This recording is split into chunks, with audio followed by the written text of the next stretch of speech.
Perkenalkan, nama saya Epi Septriana, mahasiswa S1 Farmasi Khusus. Sebelumnya saya mengucapkan terima kasih kepada Bapak Mauris PM MSI selaku penguji 1, Bapak APT Purnama MSI selaku penguji 2, Ibu Riza Apriani SPAM selaku penguji 3. Baiklah, atas waktu dan kesempatannya saya akan mulai mempresentasikan proposal saya.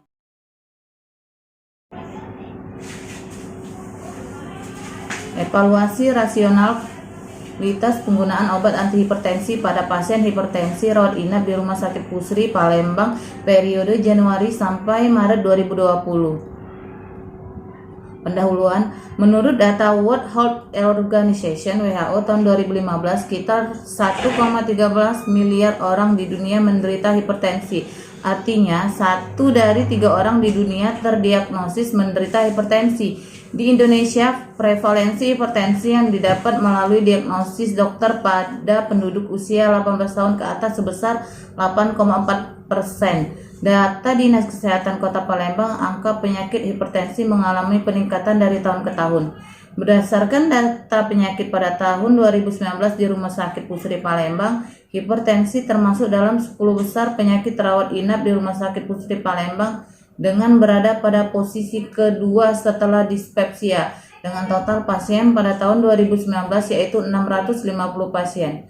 Seiring dengan tingginya kasus hipertensi beserta komplikasinya ini, maka jumlah penggunaan obat antihipertensi juga akan semakin meningkat, sehingga potensi terjadinya ketidakrasionalan penggunaan obat pun juga semakin tinggi. Pembatasan masalah. Adapun batasan masalah pada penelitian ini meliputi pasien yang terdiagnosis hipertensi dan rawat inap di Rumah Sakit Pusri Palembang periode Januari-Maret 2020 serta mendapat terapi obat antihipertensi. Tujuan penelitian. Tujuan umum untuk mengetahui rasionalitas penggunaan obat antihipertensi pada pasien hipertensi rawat inap di Rumah Sakit Pusri Palembang khusus. Untuk mengetahui penggunaan obat antihipertensi di Rumah Sakit Pusri Palembang. Untuk mengetahui rasionalitas penggunaan obat antihipertensi di Rumah Sakit Pusri Palembang berdasarkan tepat indikasi, tepat pasien, tepat obat, dan tepat dosis. Tinjauan pustaka. Hipertensi merupakan suatu keadaan patologis di mana kondisi pembuluh darah mengalami peningkatan secara terus-menerus yang ditandai dengan tekanan darah sistolik yang mencapai di atas 140 mm hidrogiro dan tekanan darah diastolik di atas 90 mm hidrogiro. Faktor risiko yang tidak dapat diubah: usia, genetik, jenis kelamin. Faktor risiko yang dapat diubah: merokok, stres, obesitas, sensitivitas garam. Terapi hipertensi, terapi farmakologi, diuretik, angiotensin converting enzyme inhibitor, beta blocker, alpha blocker, agonis alpha 2 sentral, pemblok kanal kalsium, angiotensin 2 reseptor blocker, penghambat saraf adrenergik, vasodilator arteri. Terapi non-farmakologi, penurunan berat badan, pembatasan asupan natrium, stop alkohol. Evaluasi rasionalitas. Penggunaan obat yang rasional adalah apabila pasien menerima penggunaan sesuai dengan kebutuhan klinisnya, dalam dosis yang sesuai dengan kebutuhan, dalam periode waktu yang sesuai, dan dengan biaya yang terjangkau oleh pasien tersebut dan oleh kebanyakan masyarakat. Evaluasi penggunaan obat sangat penting dilakukan untuk meningkatkan kualitas pelayanan kesehatan. Evaluasi rasionalitas penggunaan obat dapat dilakukan secara kualitatif dengan cara meninjau dari segi tepat indikasi, tepat pasien, tepat obat, dan tepat dosis.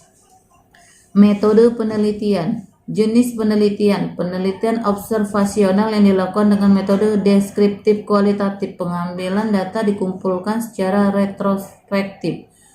Waktu dan tempat penelitian. Penelitian dilakukan pada bulan Mei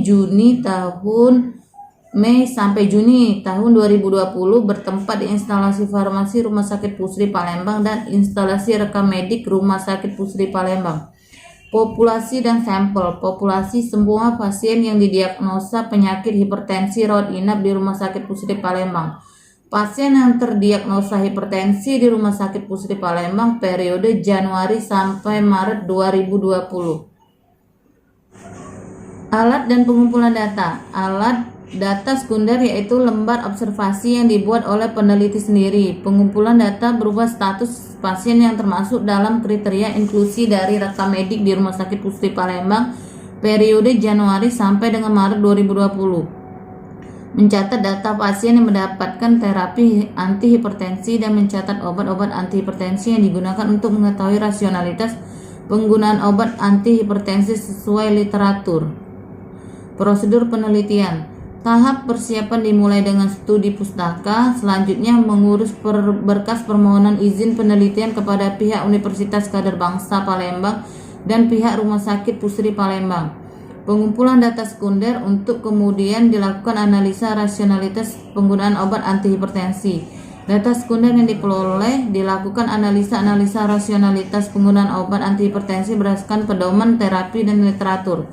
Kesimpulan dan saran merupakan hasil analisis data yang menjawab dari tujuan penelitian dan memberikan saran atas hasil penelitian yang dilakukan. Terima kasih, demikianlah presentasi proposal saya. Saya akhiri dengan wabillahi taufiq wal hidayah. Wassalamualaikum warahmatullahi wabarakatuh.